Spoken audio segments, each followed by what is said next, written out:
So one thing that I love about the Student Recreation Center is that during the first week of classes, they open up their Group X classes, which is like yoga, Zumba, cycling, and the rock climbing wall for free for all students.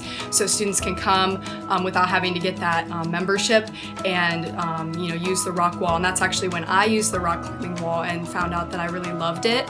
I bought a semester pass, me and my friend, and we go now about 4 times a week. One of the resources that I have used from the Student Recreation Center would be that they have free equipment orientations. So instead of having like a personal trainer you'd meet with multiple times, I didn't know how to use any of the equipment at all. So I met with this equipment orientation person, and she walked me around, showed me what to do, and afterwards she actually emailed me a list of everything that we had done during that session, and now I actually have a little workout that I go and do every other day, and it's a really great tool that I have now.